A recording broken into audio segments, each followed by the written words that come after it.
ज्योतिष दीप चैनल के माध्यम से आप लगातार ज्योतिष का ज्ञान अर्जित कर रहे हैं और उससे अनेक प्रकार के ज्ञान प्राप्ति के साथ में अपनी प्रसन्नता मुझे शेयर कर रहे हैं। आप ज्योतिष दीप चैनल को सब्सक्राइब करें और इस वीडियो को ध्यान से सुनें और शेयर करें, जो आपके लिए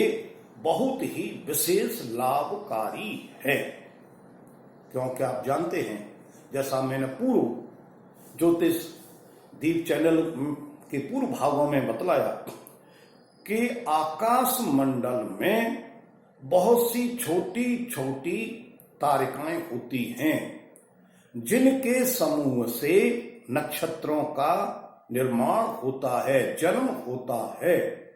और संसार के जितने भी प्राणी हैं,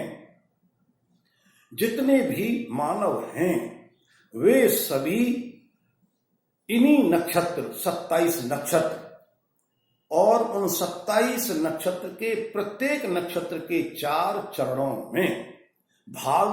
में जन्म लेते हैं। और उस नक्षत्र के जिस चरण में जन्म लेते हैं, उनके अनुसार उनकी जन्म पत्रिका को तैयार किया जाता है। उसके फलस्वरूप उनके जो है जीवन के अनेक प्रकार के प्रेडिक्ट पार्ट को उनके सामने भविष्य के लिए हम निर्देशित करते हैं, जिससे जातक अपने जीवन काल में होने वाली जितनी भी संभावनाएं हैं, अच्छी बुरी, उनका ज्ञान अर्जित करता है और भविष्य के लिए सचेत रहता है। उसी ज्ञान बेला में जो सबसे ज्यादा प्रमुख है कि जब कोई जातक इन नक्षत्रों में जन्म लेता है, तो हम उसके इन नक्षत्रों के माध्यम से किस ग्रह की दशा होगी, जिसको हमारे ज्योतिष शास्त्र में विंशोत्तरी 120 वर्ष की महादशा के नाम से पुकारा जाता है। उस महादशा के ग्रहों के फल के अनुसार जातक को सचेत किया जाता है, जिसके लिए ये ज्ञान प्राप्त करना अति आवश्यक है। अर्थात किसी भी जातक का यदि कृत्तिका, उत्तर फाल्गुनी और उत्तराषाढ़ा नक्षत्र में, कृत्तिका, उत्तराषाढ़ा, उत्तर फाल्गुनी नक्षत्र में जन्म होगा, तो उस जातक के जीवन के प्रारंभ में, शुरुआत में, अर्थात जन्म के समय पर उस पर सूर्य की महादशा होगी। और सूर्य की महादशा का काल 6 वर्ष का होता है। उस 6 वर्ष में से वो जन्म से पूर्व कितना भुक्त कर चुका है और जन्म के बाद कितना भोग करेगा, इसका विश्लेषण किया जाता है, जो जातक के लिए विशेष रूप से लाभप्रद होता है। इसी प्रकार से जो जातक रोहिणी नक्षत्र, हस्त नक्षत्र और श्रवण नक्षत्र, जो जातक रोहिणी नक्षत्र, हस्त नक्षत्र और श्रवण नक्षत्र में जन्म लेंगे, उनके जन्म के समय पर चंद्रमा की महादशा होगी। और चंद्रमा की महादशा 10 वर्ष की होती है। उस 10 वर्ष में से जातक ने जन्म के समय पर कितना भोग कर लिया और कितना भोगना है, ये इसी प्रकार से हम गणना करते हैं। इसी प्रकार से यदि मृगशिरा नक्षत्र, मृगशिरा, चित्रा और धनिष्ठा, यदि किसी जातक का जन्म मृगशिरा, चित्रा, धनिष्ठा नक्षत्र में होता है तो उसके जन्म के समय पर मंगल की महादशा होगी और मंगल की महादशा 7 वर्ष की होगी और उस 7 वर्ष में से उस जातक ने जन्म से पूर्व कितना दशा को भुक्त कर लिया है और अब आगे कितना भोगेगा, इसका निर्धारण किया जाता है। इसी प्रकार से यदि कोई जातक आर्द्रा नक्षत्र, स्वाति नक्षत्र और शतभिषा नक्षत्र, आर्द्रा, स्वाति, शतभिषा इन नक्षत्रों में जन्म लेगा तो उसके जन्म के समय पर राहु की महादशा होगी और राहु की महादशा 18 वर्ष की होगी और 18 वर्ष में से उसने कितनी भुक्त कर ली है और कितनी आगे अपने जीवन काल में भोगेगा, इसकी गणना की जाती है। इसी प्रकार से यदि कोई जातक पुनर्वसु, विशाखा और पूर्वभाद्रा, पुनर्वसु, विशाखा और पूर्वभाद्रा नक्षत्र में जन्म लेता है तो उसके जन्म के समय पर गुरु की 16 वर्ष की महादशा होती है और उस गुरु की 16 वर्ष की महादशा में से जन्म के समय पर वो कितना भुक्त कर चुका है और कितनी महादशा काल या समय आगे भविष्य में भोगेगा, इसकी गणना उस समय पर की जाती है। इसी प्रकार से यदि कोई जातक पुख्य नक्षत्र, अनुराधा नक्षत्र, उत्तरभाद्रा नक्षत्र, पुख्य नक्षत्र, अनुराधा और उत्तरभाद्रा नक्षत्र में जन्म लेता है, जन्म के समय पर यदि पुख्य नक्षत्र, अनुराधा नक्षत्र और उत्तरभाद्रा नक्षत्र होते हैं तो उसके जन्म के समय पर शनि की 19 वर्ष की महादशा होगी, जिसमें से जन्म के समय पर जातक ने कितनी भोग ली है और कितनी आगे जीवन में भोगेगा, इसकी गणना की जाती है। इसी प्रकार से यदि कोई जातक अश्लेषा, ज्येष्ठा और रेवती, यदि कोई जातक जन्म के समय पर अश्लेषा, ज्येष्ठा और रेवती नक्षत्र में जन्म लेता है तो उस जन्म के समय पर उसके बुध की महादशा होती है और यह बुध की महादशा 17 वर्ष की होती है। उस 17 वर्ष में से उस जातक ने जन्म लेने से पहले कितनी उस दशा को भोग लिया है और अब जन्म लेने के बाद कितना भोगेगा, इसकी गणना की जाती है। इसी प्रकार से यदि कोई जातक, यदि किसी जातक का जन्म मघा नक्षत्र, मूल नक्षत्र और अश्विनी, यदि किसी जातक का जन्म मघा, अश्विनी और मूल में होता है तो उस जन्म के समय पर उस जातक की केतु की महादशा जो 7 वर्ष की होती है उसको भोगनी पड़ती है। अर्थात जन्म से पहले उस केतु की 7 वर्ष की महादशा में से कितनी उसने भोग ली और अब कितनी शेष भोगनी है, इसकी गणना की जाती है। इसी प्रकार से यदि कोई जातक भरणी, पूर्व फाल्गुना और पूर्वाषाढ़ा, भरणी, पूर्व फाल्गुना, पूर्वाषाढ़ा, इन 3 नक्षत्रों में, इन तीनों नक्षत्रों के किसी भी नक्षत्र के चरण में जन्म लेता है तो उस जन्म के समय पर उस जातक के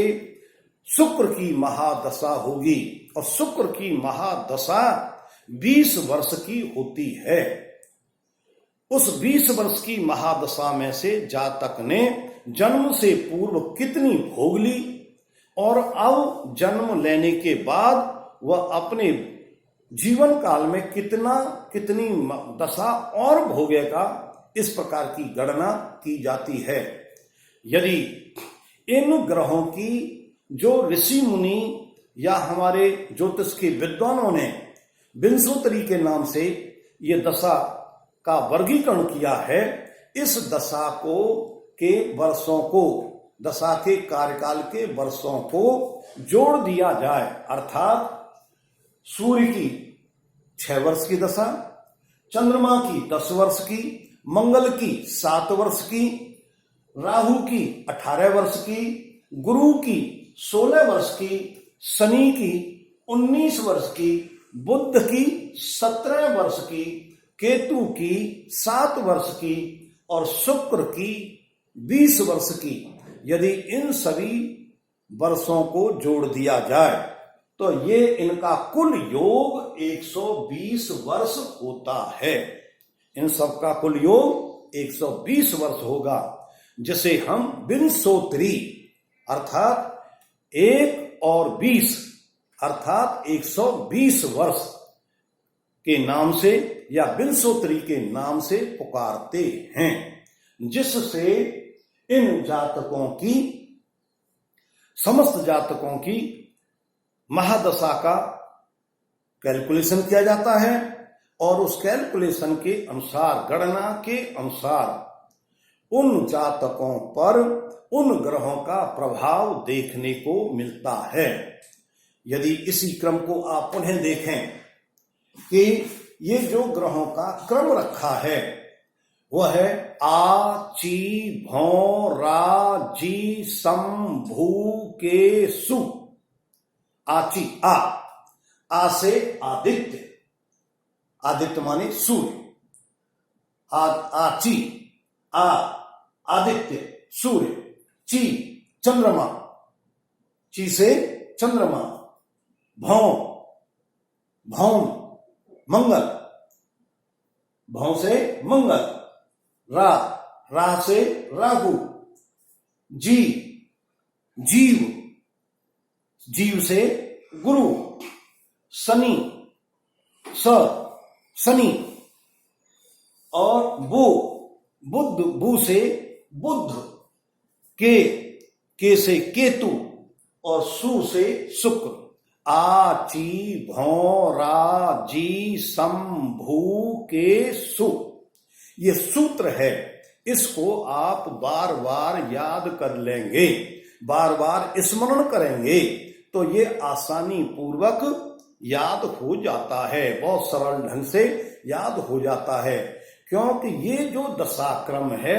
इसी सूत्र के अनुसार चलता है। यदि किसी जातक का जन्म सूर्य की महादशा में हुआ है तो उसकी अंतरदशा भी प्रारंभ में सूर्य से ही शुरू होगी। दूसरी दशा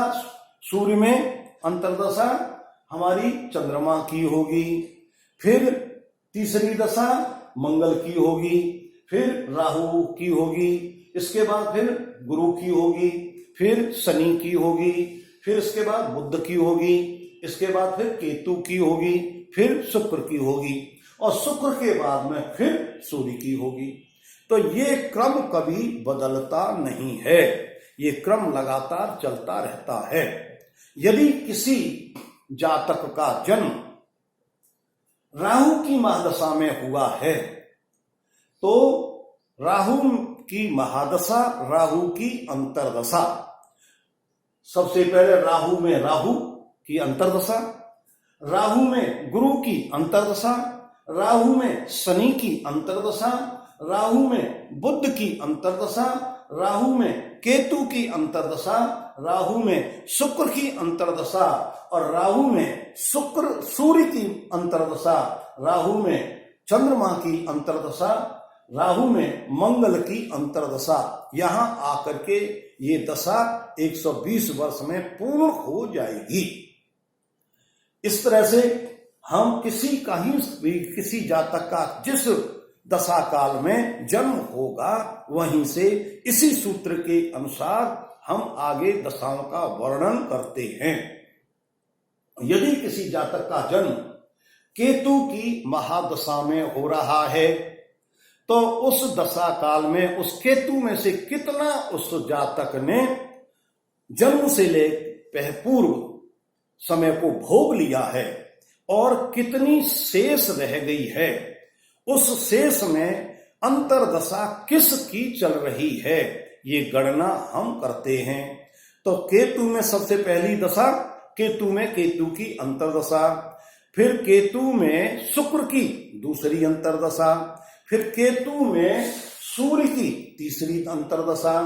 केतु में चंद्रमा की चौथी अंतरदशा, केतु में मंगल की पांचवी अंतरदशा और केतु में राहु की छठवीं अंतरदशा और केतु में गुरु की सातवीं अंतरदशा, केतु में शनि की आठवीं अंतरदशा और केतु में बुध की नौवीं अंतरदशा होगी, जो जातक के जीवन में फलित का काम करेगी। इस प्रकार से हम इनको जन्म के समय पर आप आराम से, जिस किसी जातक का जन्म होता है, जन्म के समय पर हम उस समय पर चलने वाले नक्षत्र को पंचांग से देख लेते हैं और उस समय कौन सा नक्षत्र चल रहा है, उस पंचांग में देखे हुए नक्षत्र को हम अंकित कर लेते हैं और उसको वह नक्षत्र किस दशा काल में आ रहा है, अर्थात किस ग्रह के योग में आ रहा है, उस ग्रह की महादशा वहां से शुरू हो जाती है। इसी भावना के साथ में आप किसी भी ग्रह की दशा महादशा को निकालने में आपको बहुत बड़ी सुविधा सरलता प्राप्त होगी। इस ज्योतिष दीप चैनल को सब्सक्राइब करते हुए और इस वीडियो को ध्यान से सुने, एक बार नहीं 4 बार सुने और सुन करके ग्रहों की दशाओं का निरूपण करें, निश्चितीकरण करें और जातक की कुंडली को देखते समय इन ग्रह दशाओं का उपयोग करें, तो आपका कल्याण होगा और दूसरों का भी कल्याण होगा। इस वीडियो को ध्यान से देखते हुए, शेयर करते हुए, कल्याणम अस्तु।